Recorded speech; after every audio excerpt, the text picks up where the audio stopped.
আসসালামু আলাইকুম। গত লেকচারের পর জারণ বিজারণ এর সমতাকরণ সমীকরণের ভিডিও আপলোড করার পর অনেকেই আমাকে ইনবক্স করছেন যে ভাই, এই যে সমতাকরণ করলাম, যে বড় বড় সমীকরণ আসলো, এই সমীকরণ তো আবার লেখা লাগে কিসে?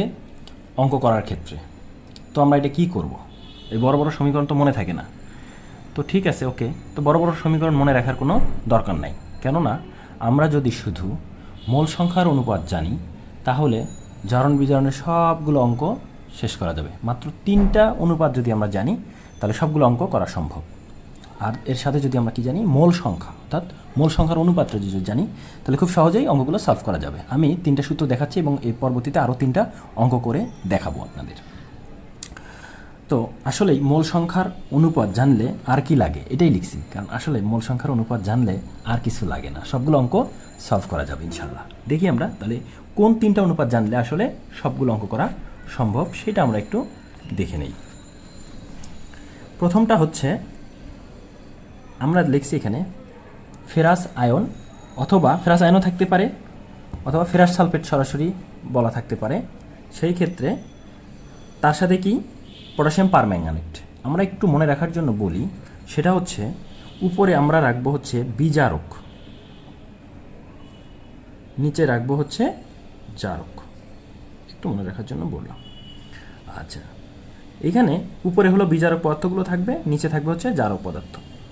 এটা সমান হলো 5/1, সমান চিহ্নের একটা বেশি দাগ দেওয়া হয়েছে। কেন? এটাকে ইকুইভ্যালেন্ট বলে। সিম্বলের সাথে যখন এই নিউমেরিক্যাল ভ্যালু ডিল করে তখন এরকম করে 3টা দাগ দেওয়া হয়, সমতুল্য বা ইকুইভ্যালেন্ট বলা হয়। তাহলে উপরে কি রাখলাম? যে ফেরাস আয়ন। ফেরাস আয়ন কেন বলতেছি? অনেক সময় বলে লোহার তারের টুকরাটির ভর কত ইত্যাদি ইত্যাদি। তো লোহা যদি শব্দটা উল্লেখ থাকে তাহলে ফেরাস আয়ন দেব, আর যদি ফেরাস সালফেট সরাসরি বলে তাহলে ফেরাস সালফেট থাকবে, আর নিচে জারক পদার্থটা থাকবে, এখানে হচ্ছে পটাশিয়াম পারম্যাঙ্গানেট 5/1। আচ্ছা, এটা গেল 1 নম্বর সমীকরণ। এবার আসি 2 নম্বর যে অনুপাতটা, সেটা আমরা দেখি। 2 নম্বর অনুপাতটা আমরা দেখি। 2 নম্বর অনুপাতটা হচ্ছে একই রকম, নিচে শুধু পটাশিয়াম ডাইক্রোমেট দেওয়া আছে, জারক পদার্থ রূপে কি দেওয়া আছে? Potassium dichromate. এটা হচ্ছে 6/1। নিচে যদি পটাশিয়াম পারম্যাঙ্গানেট থাকতো তাহলে হলো 5/1, আর পটাশিয়াম ডাইক্রোমেট থাকার কারণে হচ্ছে 6/1। একই সমীকরণ উপরটার সাথে। আচ্ছা, এটা একটু আমরা খাতায় লিখব। এবার আসি 3 নম্বরটা, যেটা সবচেয়ে বেশি ইম্পর্টেন্ট। সেটা হচ্ছে এইটা 5/2। কি? এখানে আছে ক্যালসিয়াম অক্সালেট, তারপর আছে ক্যালসিয়াম কার্বোনেট, তারপর আছে ক্যালসিয়াম অক্সাইড বা হাইড্রোজেন পারঅক্সাইড, যেটা থাকুক। আর এটা হলো কি? Potassium permanganate. এরকম যদি হয়, উপরে এরকম যদি বিজারক পদার্থ এগুলো কিছু দেওয়া থাকে আর নিচে থাকে যদি পটাশিয়াম পারম্যাঙ্গানেট, তাহলে এটা হবে 5/2। অর্থাৎ এই 3টা সমীকরণ যদি আমরা জানি, 3টা সমীকরণ যদি আমরা জানি তাহলে খুব সহজেই আমরা জারণ বিজারণের সংক্রান্ত যে ম্যাথগুলো আছে সেগুলো খুব সহজেই আমরা সলভ করতে পারবো, খুব সহজে। এই 3টা সমীকরণ, একটা কি, যে আয়রনের সাথে যদি পটাশিয়াম পারম্যাঙ্গানেট হয় তাহলে 5/1, আয়রনের সাথে যদি পটাশিয়াম ডাইক্রোমেট হয় তাহলে 6/1। আবার কি হয়, এখানে ক্যালসিয়াম অক্সাইড হোক, ক্যালসিয়াম কার্বোনেট চাক বা ক্যালসিয়াম অক্সাইড চাক বা হাইড্রোজেন পারঅক্সাইড চাক, এর সাথে যদি পটাশিয়াম পারম্যাঙ্গানেট ডিল করে তাহলে হবে 5/2। আপনার বই বের করে দেখেন, এই 3টা সূত্রের বাইরে খুব কম সংখ্যক অঙ্কই আছে। ঠিক আছে, এখন আমরা এই 3টারই আমরা অঙ্ক দেখি। এগুলো কিন্তু খুব বোর্ড পরীক্ষায় খুব বেশি বেশি ইম্পর্টেন্ট এবং প্রতি বছরই এখান থেকে অঙ্ক আসে। চাইলে আমি সবগুলো দেখা দিতে পারি বই থেকে, তো আমরা এখানে স্পেসিফিক এই 3টা অঙ্কে দেখা দিই যাতে আপনারা বাকি অঙ্কগুলো খুব সহজেই সলভ করতে পারেন। তো এখন আমরা ওই মূল সংখ্যার অনুপাত থেকেই অঙ্ক করা শুরু করি। এখানে লেখা আছে, 1 টুকরো লোহার তারকে লঘু সালফিউরিক অ্যাসিডে দ্রবীভূত করে প্রাপ্ত দ্রবণকে সম্পূর্ণরূপে জারিত করতে 0.03 মোলার পটাশিয়াম পারম্যাঙ্গানেট দ্রবণের কত 27.5 মিলিলিটার প্রয়োজন হয়। লোহার তারটির ভর কত? এখানে কিন্তু বলছে লোহার তারটির ভর কত। লোহার তার আসলে কি, যে সালফিউরিক অ্যাসিড যেহেতু দ্রবীভূত করছে সেখান থেকে কি হয়েছে, ফেরাস সালফেট তৈরি হয়েছে সেখান থেকে, কিন্তু এখানে ফেরাস সালফেট চাই নাই, এখানে চাইছে কিন্তু লোহার তারটি। তার মানে ফেরাস সালফেট থেকে লোহার তারটা কি করা লাগবে, আলাদা করে ফেলতে হবে। তাহলে কি হবে? Fe2+। ওকে, এখন আমরা তো এর আগে সূত্রটা দেখলাম, যে মোল সংখ্যার অনুপাত থেকে যেটা দেখলাম, যে মোল সংখ্যা এনটা কি, এখানে মোল সংখ্যা অফ কি ferrous ion divided by mole সংখ্যা অফ পটাশিয়াম পারম্যাঙ্গানেট, এটা কার ইকুইভ্যালেন্ট হচ্ছে, কত অনুপাত হচ্ছে, 5/1। আচ্ছা, তাহলে আমরা এখন এটা দেখি যে মোল সংখ্যা মানে কি। মোল সংখ্যা মানে হলো এম বাই ছোট এম বাই বড় এম। এই ছোট এমটা কি, যতটুকু ভর অংশগ্রহণ করে, আর এই বড় এমটা হচ্ছে আণবিক ভর। ওকে, আর এখন মূল সংখ্যা, এই মূল সংখ্যা পটাশিয়াম পারম্যাঙ্গানেটেও কিন্তু মূল সংখ্যা দিয়ে অঙ্ক করা যাবে। এখানে কি আছে, মোলার আর হলো আয়তন দেওয়া আছে, তার মানে হচ্ছে সিভি। এসভি বলা যায়, সিভি বলা যায়, এমভি বলা যায়। এখানে বড়দের এম আছে দেখি, এখানে আমি এম লিখলাম না। ওকে ফাইন, এখন লিখলাম 5/1। আচ্ছা, আমার কি চাইছে প্রশ্নে, লোহার টুকরা তারটির ভর, অর্থাৎ ছোট হাতের এম ইকুয়াল টু হোয়াট চাইছে।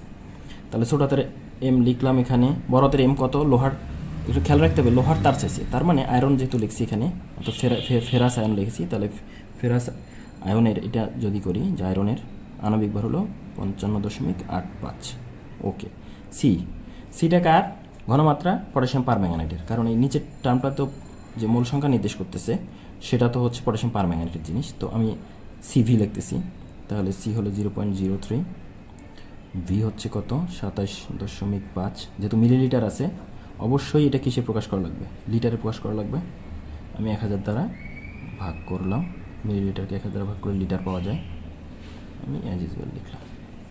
আচ্ছা, এখন আমি কি করি, একটু উল্টায় দিই, যেহেতু ব্যাপার ভগ্নাংশের ব্যাপার, এখানে অনেকেই ঝাঁপ দেওয়ার চেষ্টা করে যে না আমি এক লাইনে করে ফেলবো, তখন এই ভুলটা একটু ধৈর্য ধরে কুল। এটা তো নিচের সংখ্যা আসলে, রাইট, 0.03, 27.5/1। এখান থেকে কিসের মান বের করা লাগবে, ছোটাতে এম এর মান। সো দ্বিগুণ করে দিই, 5 × 55.85/03 27.5। আপনারা ক্যালকুলেটর চেপে চেক করতে পারেন কত আসে, আমি লিখে দিচ্ছি, এরকম আসবে হয়তো। তার মানে লোহার টুকরাটার ভর হচ্ছে এত। তার মানে এখন কি, বড় বড় সমীকরণ না লিখেই কিভাবে মোল সংখ্যার অনুপাত দিয়ে অঙ্ক করা যায়, খুব সহজেই সেটা দেখালাম। মোল সংখ্যার অনুপাত দিয়ে পুরো কেমিস্ট্রির বহু অঙ্ক করা যায়, প্রায় 5 সেট ম্যাথই মোল সংখ্যা দিয়ে আসে এবং মোল সংখ্যা দিয়ে করা যায়। আমি এরকম একটা নোট কমপ্লিট করা আমার কাছে আছে, একটু বিচ্ছিন্নভাবে আছে, সম্পূর্ণ যখন আমি এটা একসাথে করব তখন সবাইকে দেখাই দেবো একদিন, সবগুলো পাতা উল্টায় দেখিয়ে দেওয়া হবে ইনশাল্লাহ। আচ্ছা, এবার আসি আমরা 2 নম্বর অঙ্কটাতে।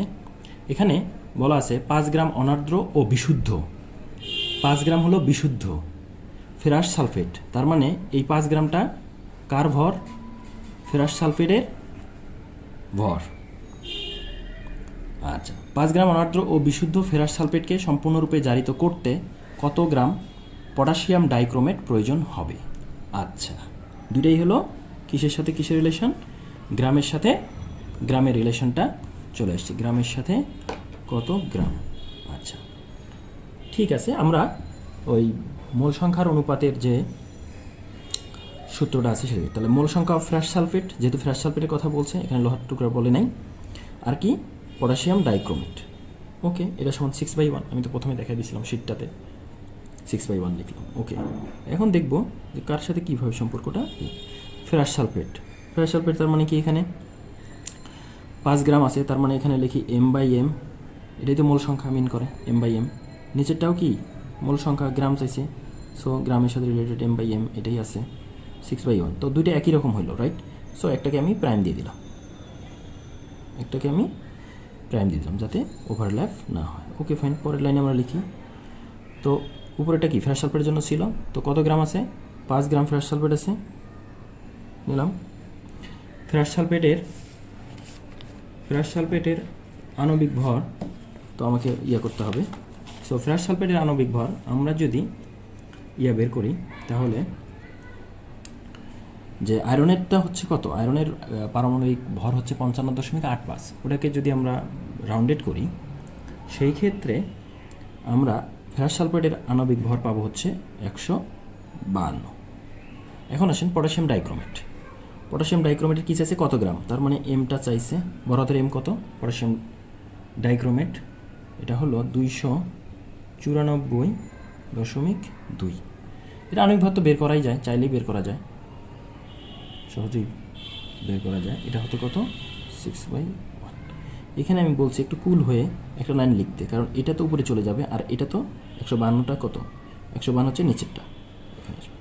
তাহলে 5 গুণন 294.2 এম ইন্টু 152 6/1। এমটা আমরা বের করে ফেলব।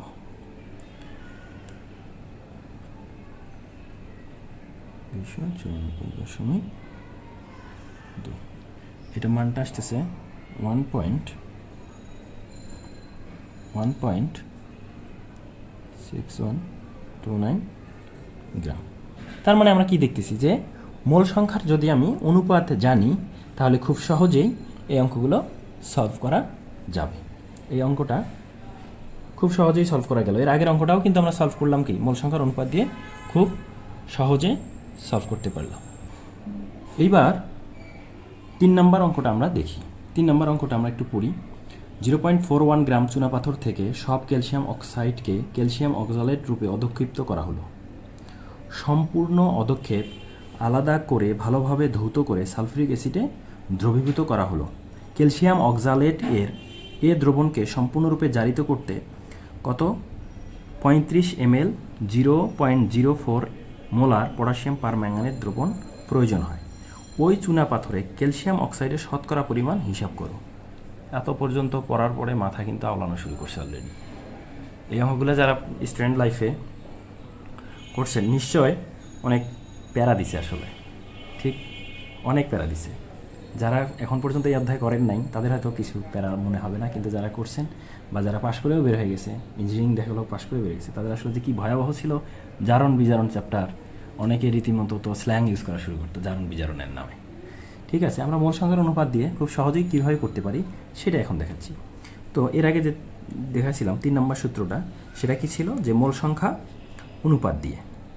এখন এখানে 1 to 1 রিলেশনটা বুঝতে হবে যে কার সাথে কার সম্পর্ক। এখানে ক্যালসিয়াম অক্সাইডের সাথে সম্পর্কটা হলো পটাশিয়াম পারম্যাঙ্গানেটের। ক্যালসিয়াম অক্সাইডের সাথে পটাশিয়াম পারম্যাঙ্গানেটের সম্পর্ক দেখানো। তো এটা কি দেখছিলাম সূত্রে, যে এটা হলো 5:2, অর্থাৎ 5/2 অনুপাতে এটা থাকবে। আচ্ছা, তাহলে মোল সংখ্যা এনটা এখানে কিন্তু এটা কি দেখানো হয়েছে এন কিন্তু মোল সংখ্যা, এখানেও কিন্তু এন মোল সংখ্যা। তাহলে মোল সংখ্যা of calcium oxide divided by mole সংখ্যা অফ পটাশিয়াম পারম্যাঙ্গানেট, এটা হবে ইকুইভ্যালেন্ট কত 5/2। ঠিক আছে, দেখি মোল সংখ্যা সমান কি। এখানে কিন্তু চাইছিল অনুচরণে ক্যালসিয়াম অক্সাইডের শতকরা পরিমাণ হিসাব করবো। আমরা শতকরা পরিমাণ হিসাব করব ক্যালসিয়াম অক্সাইডের। ওকে ফাইন, তাহলে ক্যালসিয়াম অক্সাইডের কী বের করা লাগবে, ছোটাতে এম বের করা লাগবে, ভরটা বের করা লাগবে। কারণ এখানে আচ্ছা আরেকটা প্রশ্ন, সেটা হচ্ছে 0.41 কিন্তু এখানে চুনা পাথর বলা ছিল। সো 0.41 কিন্তু আসলে ক্যালসিয়াম অক্সাইডের পরিমাণ নয়। সো ক্যালসিয়াম অক্সাইডের পরিমাণ আগে বের করি। সো পরিমাণ যেহেতু চাইছি, এটা আমরা আসলে কিসে বের করবো, গ্রামে। সো গ্রামের জন্য একটা সূত্র আছে M/M। এই বড় এম হলো ক্যালসিয়াম অক্সাইডের আণবিক ভর। ওকে, পটাশিয়াম পারম্যাঙ্গানেট কী লিখতেছি সিভিএল, কেননা এর মোল সংখ্যাটা কী দেওয়া আছে, ঘনমাত্রা এবং আয়তন দেওয়া আছে। সো ঘনমাত্রা আয়তন থেকে গেলে কি এটা সিভিএল কিন্তু কি একটা মোল সংখ্যা। আচ্ছা, তাহলে এখন বসাই ছোটাতে এম তো আমাকে বের করবো ক্যালসিয়াম অক্সাইডের। ক্যালসিয়াম অক্সাইডের আণবিক ভর কত, ক্যালসিয়াম অক্সাইড ক্যালসিয়ামের হচ্ছে কত 40 আর অক্সিজেন হলো 16, এই দুটো যোগ করলে পাওয়া যায় 56। ঠিক আছে, তো এখানে আমি 56 বসালাম। আর একটা কি পটাশিয়াম পারম্যাঙ্গানেটের যে মোল সংখ্যা, তাহলে বের করা যাবে সিভি গুণ করলে। সিভি এলটা কি অবশ্যই লিটার প্রকাশ করতে হবে এই আয়তনটাকে, সেজন্য এল এখানে লেখা হয়েছে। ওকে, আমরা সিভি লিখলাম, 1000 দ্বারা গুণ করলাম কারণ আয়তন মিলিলিটারে দেওয়া আছে, তাই ইকুয়াল টু 5/2 লিখলাম। এটা এখন কি করব, উপর নিচ গুণ করার পরে আর গুণ করে দিব। গুণ করে কিসের মান বের করব, সোডাতের এম এর মানটা বের করে ফেলব। তো সোডাতের এম কত আসে আমরা এটা একটু দেখি। সোডাতের এম আসছে 0.1। তো এখন এম এর মান যেটা বের হলো সেটা হলো 0.196 গ্রাম।